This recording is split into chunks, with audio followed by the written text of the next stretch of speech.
ছুটির দিনগুলোতে আমাদের সকালের জলখাবার শুরু হয় মুড়ি দিয়ে। এটা প্রায় দিনই হয়ে থাকে। মুড়ি আমাদের সবার খুব প্রিয়। তবে শুধু আমাদের বললে ভুল হবে, সমস্ত বীরভূমবাসীরই মুড়ি খুব প্রিয়।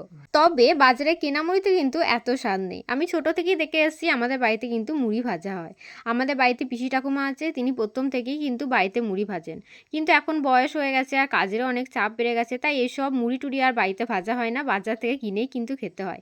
যার কারণে মুড়ি খাওয়ার পরিমাণটাও কিন্তু আমাদের মধ্যে অনেকটাই কমে গেছে। যেহেতু বাজারে কেনা মুড়িতে কোনো টেস্ট নেই, তাই আমরা যখনই এরকম কেনা মুড়ি খাই তখনই কিন্তু এসব চানাচুর, পেঁয়াজ, লঙ্কা, তার সঙ্গে তোমার পকোড়া, পাঁপড় ভাজা, বিভিন্ন রকম আইটেম নিয়েই কিন্তু বসি, না হলে কিন্তু কোনো স্বাদ পাই না। কিন্তু বাড়িতে ভাজা মুড়ি কিন্তু একটা আলাদাই স্বাদ আছে।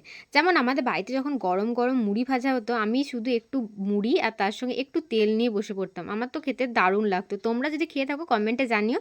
আজকের মতো এতটাই, টাটা।